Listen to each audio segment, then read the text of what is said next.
di surga, terima kasih Tuhan atas kesempatan yang Tuhan berikan. Kiranya Roh Kudus hadir di sini Tuhan, memimpin hamba-Mu untuk berkata-kata sesuai dengan kebenaran firman-Mu saja Tuhan.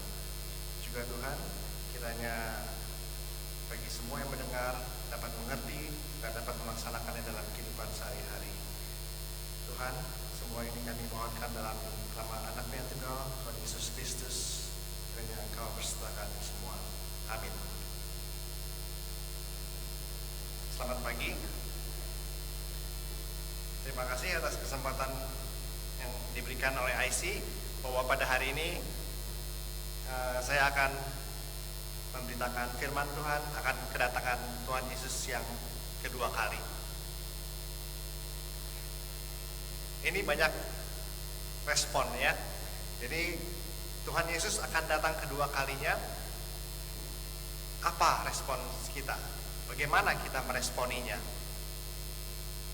Kita sekarang hidup di zaman akhir, yaitu zaman Yesus lahir, Yesus bangkit, dan zaman Yesus akan datang kembali. Kita sudah melihat banyak tanda-tanda di dunia.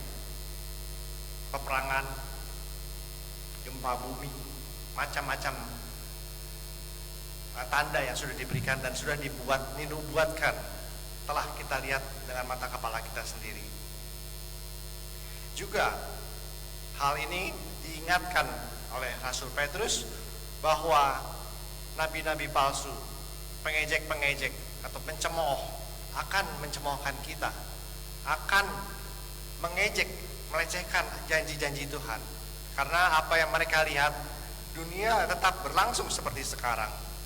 Tidak ada, mereka lupa bahwa ada tertulis juga bahwa Tuhan akan datang pada kedua kalinya. Dan Yesus sendiri juga berjanji bahwa Ia akan datang pada kedua kalinya. Jadi yang ditekankan oleh Rasul Paulus bahwa pencemooh, pengejek akan bertanya, kapan Tuhan datang? Dia tidak datang. Dia tidak, bahkan mereka tidak percaya bahwa Tuhan itu ada, sehingga mereka tetap melanjutkan aktivitas mereka. Mereka tetap memuaskan hawa nafsu mereka. Tapi kita sebagai orang percaya, respon yang pertama yang kita harus lakukan adalah kita aminkan bahwa Tuhan Yesus akan datang. Nah, kemudian kita banyak mempunyai teman di kantor, di sekolah, di gereja. Pengejek-pengejek, pengecoh-pengecoh, pencemooh ada di sekeliling kita. Mereka berusaha melemahkan kita. Bila kita mau membantu seseorang, jangan, kebiasaan, kita stop. Bila kita mau berbuat baik, sok suci gitu ya, gak usah lah, mereka bisa berusaha sendiri, kita stop. Jadi banyak hal-hal, hambatan-hambatan yang menyetop kita untuk berbuat sesuatu yang menyenangkan Tuhan. Jadi di sini kita mau berargumentasi. Rasul Petrus telah menuliskan bahwa Tuhan akan datang secara tiba-tiba seperti pencuri dan akan menghakimi orang-orang yang fasik, orang-orang yang berdosa. Nah, jadi kita harus meresponinya dengan sungguh. Hidup ini berharga, ya. Tapi salah satu cara kita meresponi kedatangan Tuhan Yesus, kita harus sadar bahwa dengan kuasa ilahinya kita dimampukan, dianugerahkan segala sesuatu untuk hidup sesuai dengan kehendak yang Tuhan kehendaki, yaitu hidup suci. Jadi bukan dengan kekuatan kita sendiri kita mau berusaha, kita dimampukan, tapi dengan kekuatan kasih karunia yang telah diberikan kepada kita, sehingga kita bisa berusaha. Nah, itu yang perlu ditekankan. Jadi kita mampu karena kasih karunia yang sudah diberikan lebih dahulu. Jadi itulah dasar dari respon kita untuk menghadapi dan menantikan kedatangan Tuhan Yesus yang kedua kali. Nah, ada 4 proses meresponinya akan janji-janji yang Tuhan berikan dan apa yang ditulis oleh Rasul Petrus. Hal yang pertama yang kita harus meresponi bahwa kita harus berjaga-jaga. Terus, never stop, kita harus berusaha. Terus, kita harus bertumbuh. Terus, dan pada akhirnya kita memuliakan Tuhan. Waktu kita bertemu Tuhan di surga, di bumi baru dan langit baru. Jadi ada 4 pokok yang kita akan bahas pada siang hari ini.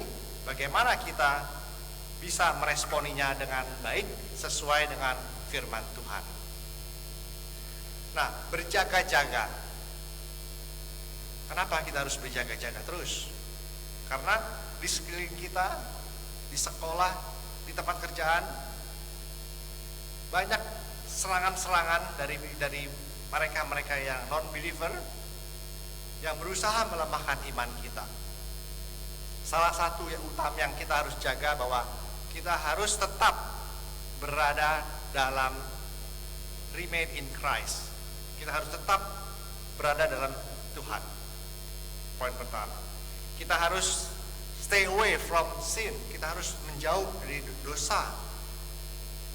Kita resist the temptation by submitting to God.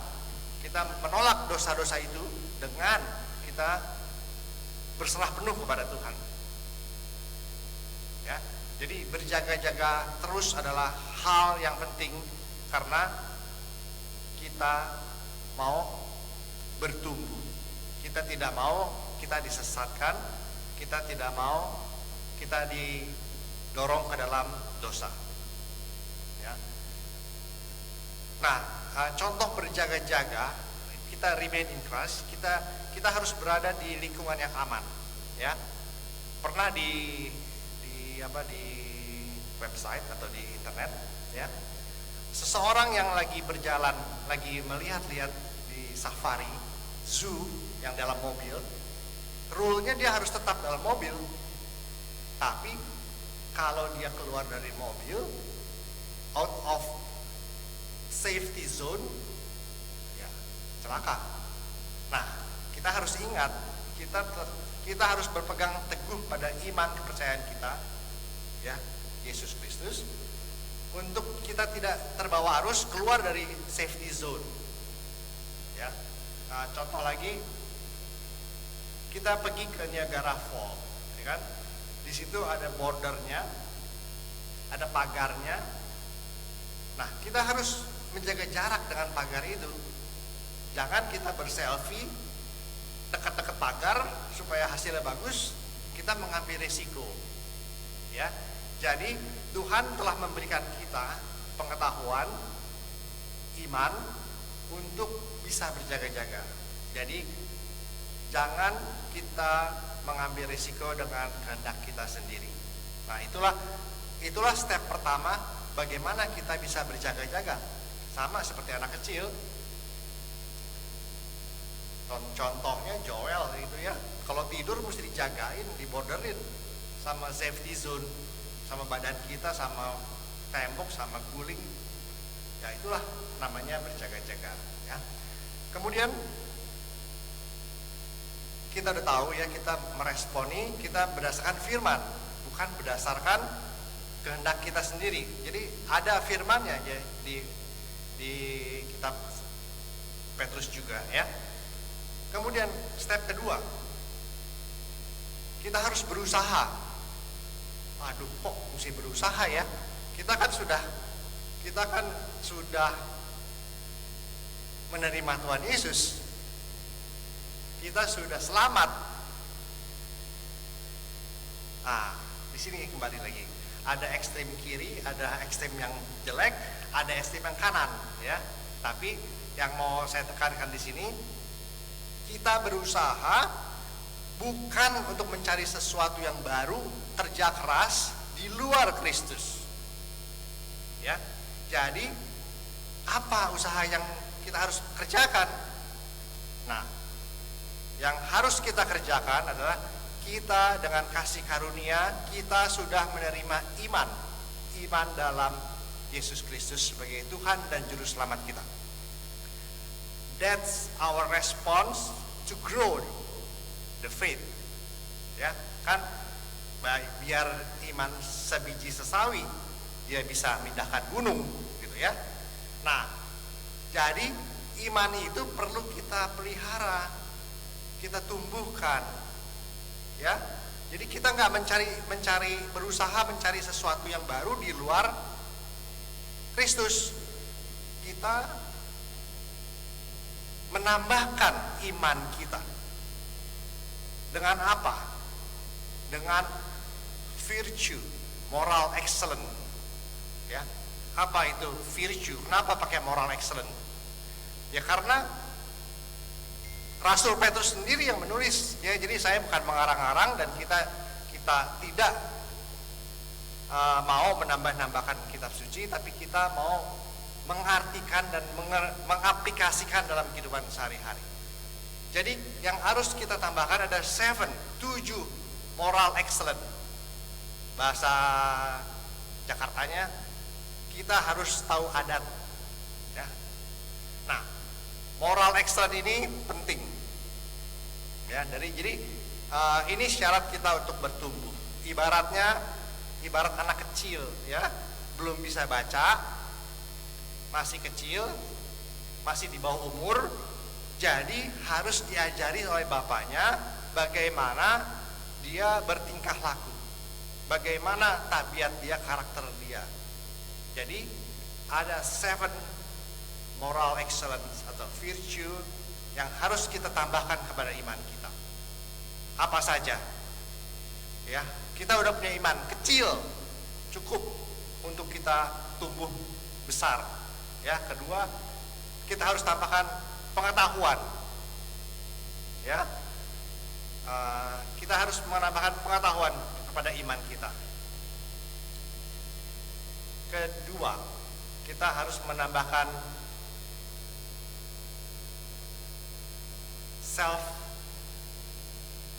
self control. Ya.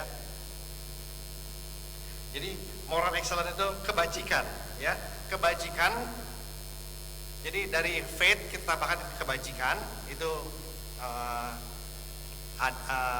moral, kemudian ditingkatkan kepada pengetahuan. Ya. Jadi kebajikan, pengetahuan, kemudian self control. Ya, kemudian ketekunan, kemudian kesalehan, kemudian kasih kepada saudara seiman, kemudian ketujuh, kasih kepada semua orang. Nah, jadi dalam pembentukan proses kita bertumbuh, ya, kita harus mempunyai iman yang tangguh, yang kuat, dengan kita berusaha sungguh-sungguh menambahkan moral excellent tersebut kepada iman kita. Kenapa kita harus tambahkan?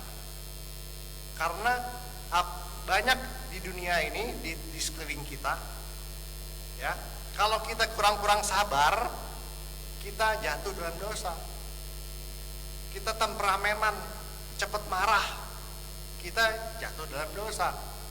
Kita nggak tekun, kita nggak bisa menyelesaikan tugas kita. Ya, jadi ada lagu, ya, pernah saya dengar, ya, di WA atau di mana aja, di YouTube, katanya Kristen gitu, diomelin dikit tersinggung, katanya Kristen, dikasih tahu marah. Nah ini jadi moral excellence itu berusaha menampik hal-hal tersebut.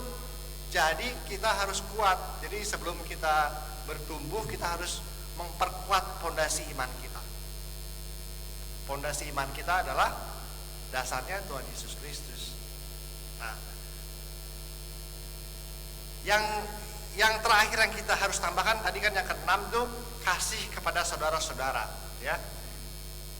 Kalau kita jabarkan tuh kasih kepada saudara seiman atau kasih kepada saudara seiman yang sekandung, ya. Kalau belum sampai ke 7 kasih kepada semua orang, bagaimana kita mau melayani? Kalau kasih kita hanya terbatas kepada sesama jemaat gereja, tapi kita menutup mata kepada lingkungan di luar kita. Jadi dasar untuk kita bertumbuh untuk menghadapi penghakiman yang tanpa cacat, tanpa without spot and blemish, ya. Jadi kita bisa menghadap Tuhan dengan hidup suci dan kudus.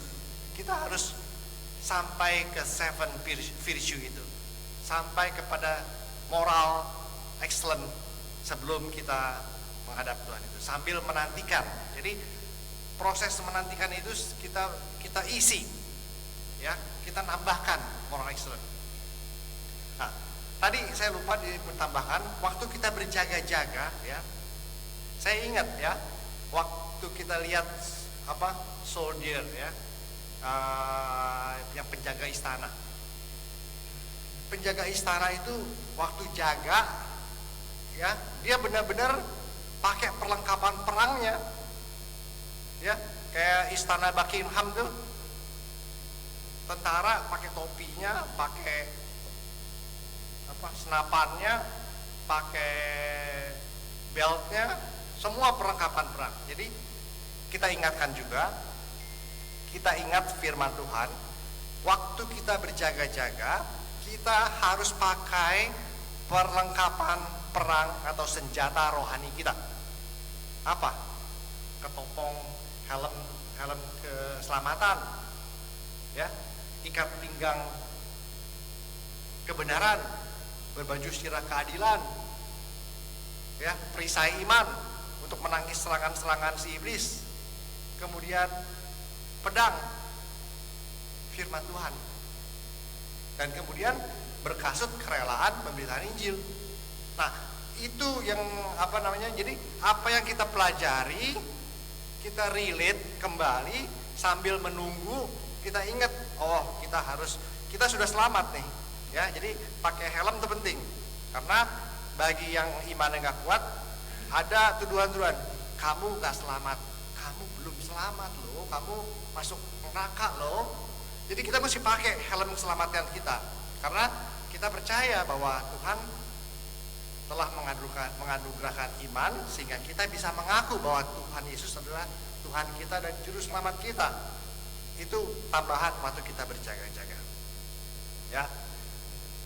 Step berikutnya kan kita tahu, kita sudah harus berusaha. Kita berusaha, tapi bukan berusaha keras mencari sesuatu di luar Kristen, di luar Kristus, tetapi menambahkan iman kita kepada Tuhan Yesus, ya. Kita ingat ada 7 moral excellence, ya. Kebajikan, pengetahuan, self control, kesalehan, habis kesalehan,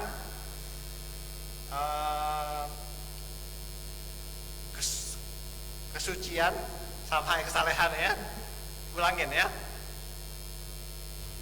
Kebajikan, pengetahuan, self control, ketekunan, kesalehan, kasih kepada saudara-saudara, kasih kepada semua orang. Itu tahapan kedua. Yang kalau kita mau gambarkan, ya, kita ilustrasikan, itu sepertinya akarnya adalah iman kita, ya. Batang pohonnya adalah 7 virtue, moral excellent, sehingga kita bisa tumbuh, ya. Jadi udah ada akar yang berakar kuat kepada Kristus, batangnya tumbuh sebagai moral excellent kita yang tahan badai, tahan diterpa macam-macam serangan, kemudian bertumbuhlah. Nah, udah punya akar, punya batang, kita harus bertumbuh. Bagaimana kita bertumbuh? Bertumbuhnya harus bertumbuh karena bertumbuh ke dalam kasih karunia, dan pengenalan akan Tuhan Yesus Kristus Juru Selamat kita. Nah, dalam bahasa Inggris, pengenalannya itu bukan diartikan pengenalan, knowledge. You have to grow in grace and knowledge. Jadi lebih tepat knowledge, karena begitu kita dewasa, kita bisa baca, ya.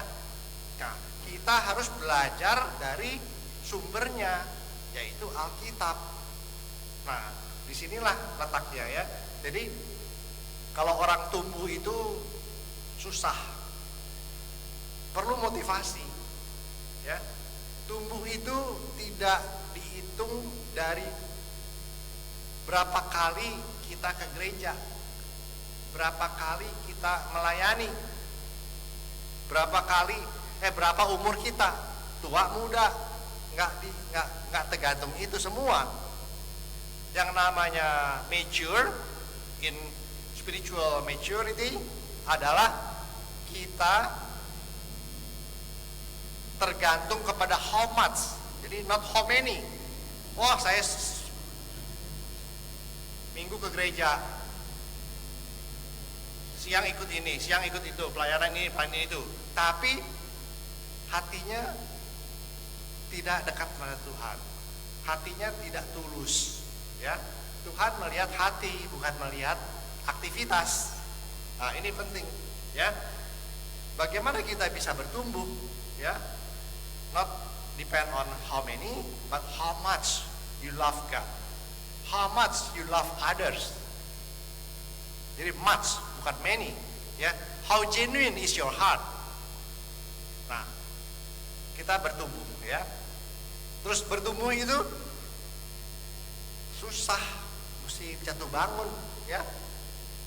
Kita lihat aja dah anak kita, kebetulan tuh cucu ya ada ya, Joel. Kalau dia mau merangkak, ya apapun dihajar sampai kebentok-bentok gitu. Jatuh, bangun lagi, ya kan? Paling benjol, ya diomelin, nih kita jagain yang nggak benar, gitu ya. Nah, jadi bertumbuh itu perlu energi, perlu motivasi. Nah, bagaimana kita bertumbuh yang benar? Kita bertumbuh mempunyai visi kepada Kristus, ya. Kita bertumbuh sampai menyerupai Yesus Kristus, ya. Kita lihat, ya, bacaan kita dari kitab Peter. Bagaimana Peter bertumbuh? Itu cukup menarik, ya. Kita bisa Google the life of Peter, ya. Dia bertumbuh dari penjala ikan sampai penjala manusia, ya. Waktu ditemukan Tuhan Yesus, dia bersama Andrew, ya. Dipanggil Tuhan Yesus, mari ikut aku, kamu akan kujadikan penjala manusia. Respon Peter, meninggalkan semuanya, ikut. Nah, ini perkataan Tuhan Yesus digenapi di kitab para rasul, ya. Pada waktu setelah Peter mempunyai kekuatan, dianugerahkan Roh Kudus, dia berkhotbah dan 3.000 orang bertobat dan ikut Yesus. Jadi perkataan Tuhan Yesus digenapi di kitab para rasul. 3.000 orang bertobat. Dari penjala ikan sampai ke penjala manusia. Banyak hal-hal lain lagi, yang hal-hal kontroversial dari Peter atau Petrus, ya. Bagaimana dia menguji imannya. Kemarin ada Bible study mengenai you have to out of the boat if you want to grow, ya. Nah, Peter juga tercatat di Alkitab waktu dia melihat Yesus jalan di air. Tuhan, apakah itu engkau? Katanya. Kalau benar engkau, panggil aku supaya aku bisa ikut kamu berjalan di air. Nah, di sini penting, ya. Jadi iman itu bukan atas kehendak sendiri. Peter atau Petrus memohon kepada Tuhan supaya dengan power Tuhan, call me so I can walk on the water. Akhirnya Tuhan panggil Peter, come out, datang kemari. Jadi perkataan Tuhan Yesuslah yang membuat Peter itu bisa berjalan di atas air, bukan kemauan Peter. Nah, di sini Peter telah membuktikan bahwa iya, dia mulai start build up imannya, ya. Tapi apakah Peter hidupnya selama mengikut Yesus lempeng terus, lurus terus? Enggak, jatuh bangun, ya. Peter dihadik sama Tuhan Yesus waktu Tuhan Yesus bilang dia akan disalibkan. Dia bilang jangan disalibkan, enggak, Tuhan enggak akan mati. Tuhan Yesus katakan, hai setan, keluarlah dari sini, dari tubuh Peter. Ya, jadi Peter sendiri yang ikut Tuhan Yesus dihardik sama Tuhan, gitu. Jadi kita, apalagi ya kita sebagai murid Tuhan Yesus zaman sekarang, bukan zamannya waktu itu, kita harus benar-benar mempunyai iman yang kuat, ya. Bukan kita tidak akan pernah berdosa, tidak pernah akan jatuh berdosa, tapi kita selalu berusaha untuk mempertahankan iman kita kepada Tuhan Yesus supaya kita tidak jatuh, ya. Jadi growing up itu perlu motivasi, ya. Kita sudah bisa melihat contoh, ya, dari kehidupan Rasul Petrus. Dia pernah menyangkal Tuhan Yesus loh 3 kali, ya kan? Dia pernah memotong serdadu yang mau nangkap Tuhan Yesus. Jadi Peter itu orangnya agresifan juga rupanya, ya. Jadi panasan juga gitu, tapi tetap dididik, diarahkan, dihardik, dibenarkan kelakuannya supaya dia benar-benar sungguh-sungguh mau ikut Tuhan Yesus. Dan itu terbukti, ya. Waktu dia menuliskan surat ini, dia tuh dalam penjara, ya. Dia tetap memberikan semangat kepada kita semua yang di dunia ini untuk tetap setia akan firman Tuhan, ya. Itu yang proses yang ketiga, itu bertumbuh, ya. Apalagi yang kita bisa lihat dari bertumbuh itu nggak pernah berhenti loh. Jadi kalau kita melihat anak kita aja bertumbuhnya stop, kita khawatir, takut, jangan-jangan ada sakit apa ya, kok dia nggak tinggi misalnya gitu, ya. Atau giginya kok nggak tambah-tambah, cuma 2 aja gitu. Nah, jadi sekarang kita mesti mengkoreksi kehidupan kita masing-masing, karena bertumbuh itu sifatnya pribadi, ya, sifatnya pribadi, dan bertumbuh kepada pengenalan kepada Tuhan Yesus Kristus sebagai juru selamat kita. Jangan-jangan sampai kalau kita nggak bertumbuh, kita sampai langit baru dan bumi baru, Tuhan Yesus mengatakan aku tidak kenal engkau, gitu, ya. Nah, jadi proses bertumbuh itu proses pengenalan akan Tuhan Yesus yang tidak pernah stop. Contoh misalnya, kalau kita naik sepeda kita stop, kita jatuh, ya kan? Kita kalau naik sepeda roda 2, kita mesti injot terus tuh sepeda, ya. Begitu kita stop, ya jatuh, ya kan? Nah, proses tumbuh itu pelan tapi pasti, ya. Waktu tidur pun kita bertumbuh, tahu-tahu kita udah gede gitu kan. Nah, proses bertumbuh yang hanya bisa lihat orang lain. Jadi kita nggak bisa lihat diri kita bertumbuh, orang lain bisa merasakan, oh dia bertutur katanya sopan dan penuh kasih, dia mempunyai pikiran yang baik, ya kan, yang suci, dia mempunyai motivasi yang bagus gitu. Jadi orang lain yang bisa melihat kita. Jadi you speak with grace, you have a pure heart, dia mau menolong orang. Nah, itulah proses kita bertumbuh. Nah, bagaimana bertumbuhnya? Bertumbuhnya itu harus balance. Kalau bertumbuhnya pengetahuan doang, jadilah orang Farisi. Dia pinter tapi tidak punya kasih. Dia hanya berdasarkan hukum, ya. Kalau sekarang dengan kedatangan Tuhan Yesus, hukum kita berdasarkan kasih karunia.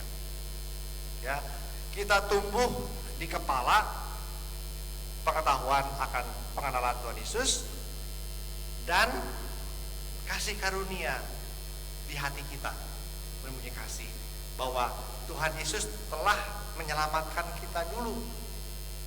Kalau orang itu tidak bertumbuh, berarti dia itu dikatakan spiritually blind, buta rohani. Nah, buta rohani sepertinya sama aja ya mati gitu, karena no grow no life, ya. Hanya karena kita born again, kita bisa bertumbuh. Jadi syarat kita bertumbuh adalah karena kita dilahirkan baru dengan iman, diberikan iman kepercayaan kepada Tuhan Yesus sehingga kita bisa bertumbuh. Itulah dasar dari kita bisa bertumbuh, ya. Kita udah melewati 3 proses, ya. Kita sudah berjaga-jaga, terus kita bisa meningkatkan moral excellence kita bisa bertumbuh. Kalau ibarat pohonnya udah mature, ya. Tinggal ada buahnya enggak? Berbuah enggak dia? Ya. Nah, proses yang bertumbuh yang baik adalah berbuah banyak, ya. Ialah itu berbuah 9 buah Roh Kudus, buahnya 1 tapi rasanya banyak, ya. Nah, bila kita sudah bisa mempunyai dalam melayani kita, joy kita bertambah, love kita bertambah, ya. Ada 9 buah buah Roh Kudus, ya. Apa saja itu? Ya, kasih, sukacita, damai sejahtera, kesabaran, kemurahan, kebaikan, kesetiaan, kelemah lembutan, dan ada lagi penguasaan diri. Nah, namanya bertumbuh, itulah kita punya semua. Orang bisa lihat dia punya kasih, ya, dia lemah lembut, dia sukacita, ketemu dia damai, dia sabar loh, katanya, dia murah hati, dia setia, dia kalau ngomelin orang masih lemah lembut, gitu, ya. Terus dia juga self control. Nah, itulah hal-hal yang kita bisa perlihatkan. Kenapa? Karena kita mengharapkan, kita punya hope, ya. Kita mempunyai harapan bahwa kita akan bersama-sama di dunia baru dan langit baru bersama Tuhan Yesus. Dasar itulah, ya, yang memotivasi kita untuk bertumbuh, ya. Kita akan bersama-sama dengan Tuhan Yesus. Itulah yang memotivasi kita bertumbuh. Kenapa bertumbuhnya segitu banyak? Karena kita mau, ya, Tuhan Yesus itu sabar, ya. Harinya Tuhan 1000 tahunnya kita, Tuhan mah nggak pakai kalender, bisa 1 hari, gitu, ya. Jadi 1000 tahunnya Tuhan, 1000 tahunnya kita 1 hari, cepat, gitu, ya. Jadi kita tuh harus membawa jiwa-jiwa, ya. Tuhan tuh sabar supaya orang-orang yang tersesat mau berbalik dan mau bersama-sama dengan Tuhan Yesus di surga. Jadi kita berada di dunia ini, kita melaksanakan perintah Tuhan, berjaga-jaga terus, berusaha terus, bertumbuh dan berbuah banyak, memberitakan firman Tuhan sehingga banyak orang diselamatkan dan kita bersama-sama berada di surga. Itulah yang dikehendaki Tuhan. Bagaimana kita bisa meresponi kedatangan Tuhan, ya. Jadi tadi udah ada warning, udah ada promise, janji. Nah, jadi ada warning, kita siap-siap, ada promise, kita siap-siap juga. Siap-siapnya nggak sendiri, kita mau semua teman-teman kita, semua saudara-saudara kita ada bersama-sama kita di surga. Dan yang terakhir, memuliakan Tuhan di surga sekarang dan selama-lamanya. Itulah yang dikehendaki. 4 poin bagaimana kita bisa meresponi kedatangan Tuhan, bagaimana kita meresponi serangan-serangan dari internal di gereja, di kampus, di sekolah, di tempat kerja, sehingga kita bisa membalik mereka-mereka yang mengejek kita untuk percaya. Karena ternyata kita nggak goyah loh, kita nggak bergeser iman kita, malah kita mengajak dia, kita menggarami mereka sehingga mereka bisa ikut kita. Nah, itulah yang Tuhan kehendaki. Kiranya firman Tuhan hari ini cukup mengingatkan kita bahwa kita tetap harus berusaha bertumbuh dan berbuah banyak sesuai dengan apa yang Tuhan kehendaki akan sifat-sifat dan talenta kita masing-masing. Ya, jadi masing-masing talentanya beda-beda, nggak semua sama. Ya, walaupun pelayanan itu kecil, tapi itu berarti. Ya, pernah di luar ini ya, saya kasih ilustrasi ya. Saya mau nyambel ya, garam habis, ya. Padahal garam itu butuhnya cuma sesendok kecil. Sambal tanpa garam nggak ada, bukan sambal namanya. Ya, jadi nggak jadi nyambel atau terpaksa beli ke supermarket beli garam. Nah, jadi apapun peran saudara, peran kita, walaupun kecil, itu berarti di mata Tuhan. Kiranya Tuhan memberkati saudara sekalian. Mari kita berdoa. Ya Tuhan, terima kasih Tuhan atas kesempatan yang Tuhan berikan. Terima kasih atas firman-Mu Tuhan. Kiranya mohon Tuhan, dengan kasih karunia-Mu Tuhan, kami semua bisa mengenal Engkau lebih dekat lagi Tuhan, dan bertumbuh dimanapun proses kami Tuhan, karena Engkau yang tahu, dan kami semua yang masing-masing yang tahu Tuhan. Tapi kami mau Tuhan, dengan kekuatan yang Tuhan berikan, kami bisa tumbuh dengan kasih karunia dan pengenalan akan Tuhan Yesus Kristus, Juru Selamat kami yang hidup. Dan hidup kami ini makin humble, makin mau melayani Engkau, dan makin mau menyerupai Engkau. Kiranya Tuhan kabulkan doa kami satu persatu Tuhan. Dalam nama Tuhan Yesus kami mohon hal ini semua.